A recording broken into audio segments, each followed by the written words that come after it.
Hepinize çocuksu günler diliyorum. Çok güzel bir konu bugün. Öksürük. Öksürük nedir? Öksürük neden vardır? Öksürüğün faydası var mı? Böyle ters köşe soruları tabii ki ben kiminle cevaplarım? İşte karşınızda çok sevdiğim arkadaşım Tahir Akdeniz var. Biliyorsunuz kulak burun boğaz uzmanı kendisi. Çocuksu günler. Çocuksu günler. Evet Tahir, nedir bu öksürük? Şimdi girdik ya, okullar açıldı. Evet. Çocukların hepsi öksürüyor. Evet. Ufacık bir burun tıkanıklığında öksürükler oluyor. Nedir bu bizim başımızın belası öksürük? Öksürük şikayet gibi gözükse de aslında güzel bir koruyucu refleks ya da semptom diyelim. Evet.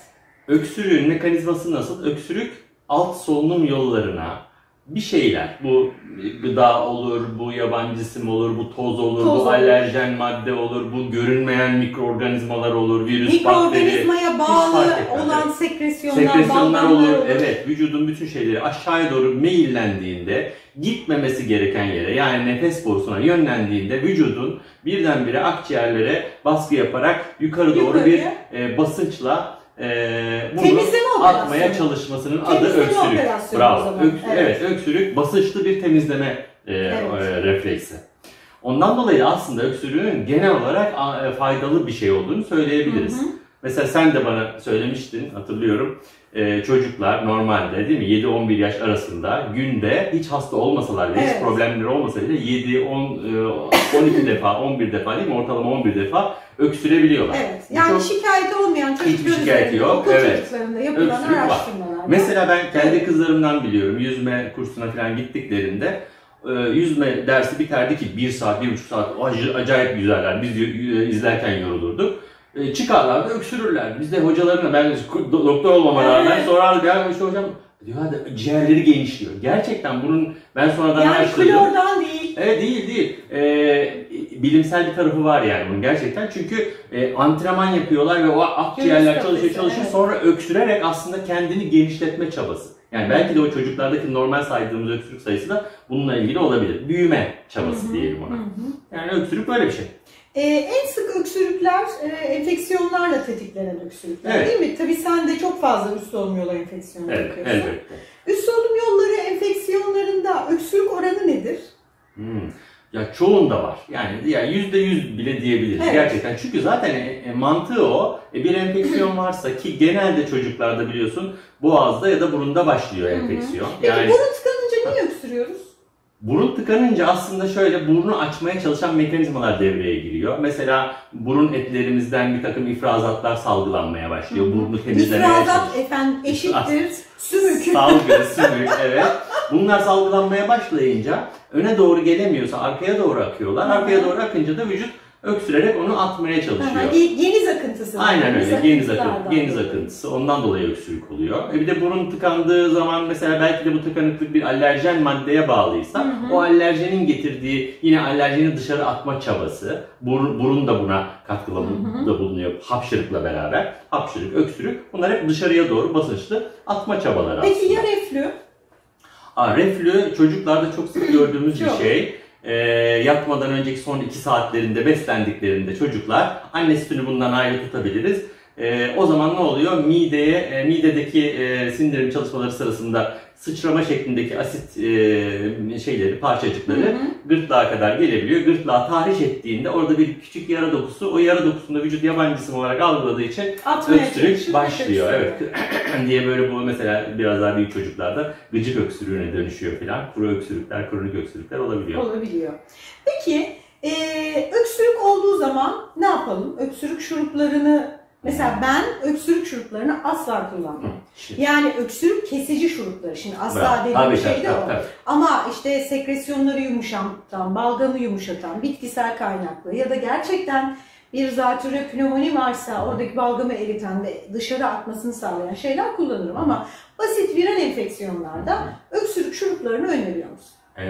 Kesinlikle aynı senin gibi düşünüyorum. Bunu da şöyle açıklıyorum ailelere. Diyorum ki öksürüğün çeşitleri var. Şimdi eğer gerçekten orada bir şey yok ama gıcık öksürüğü gibi bir şey var ve bu gıcık öksürüğü de çocuğun sosyal yaşamını etkiliyor falan. Evet, bu öksürüğü kesici şuruplar kullanılabilir. Biraz daha rahatlama ama eğer o öksürük bir şeyi dışarı atma mekanizmasına ait bir öksürükse, işte enfeksiyondaki öksürük, akciğerlerdeki bir probleme bağlı öksürük, yabancı cisme bağlı öksürük değil mi?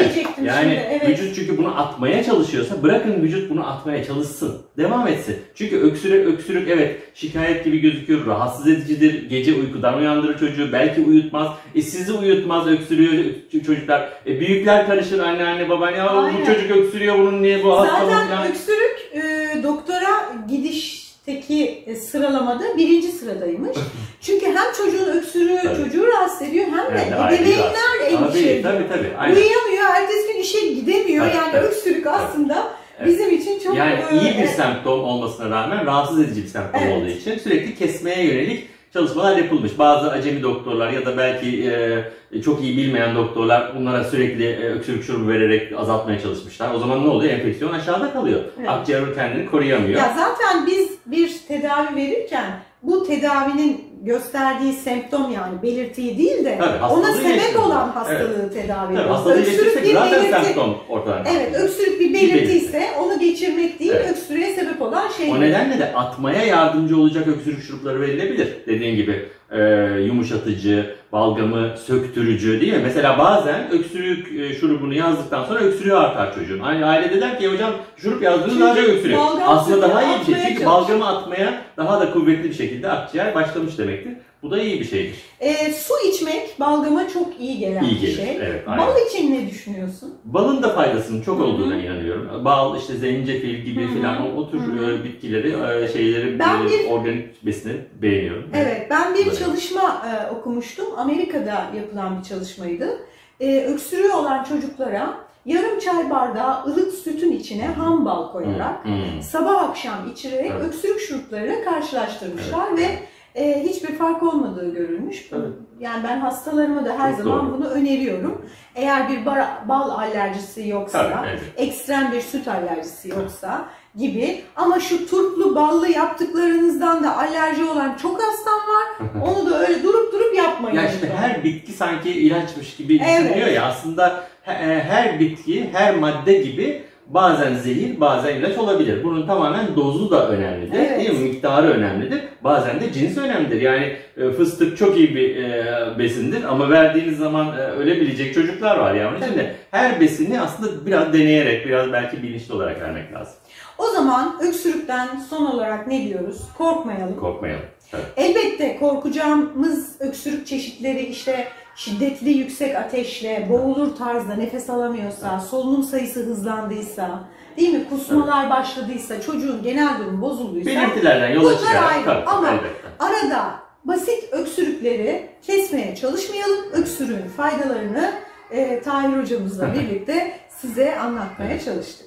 Teşekkür ederim. Ben teşekkür ederim. Hadi sen yine kapat. Herkese çocuksu günler diliyoruz. Sayın Doktorum Merve Hanım'la beraber arkadaşım. Hepinize iyi günler, sağlıklı günler. Evet, öksürsün çocuklarınız. Evet. Bırakın o refleksleri çalışsın. Hepinizi çok seviyoruz. Biz de görüşürüz.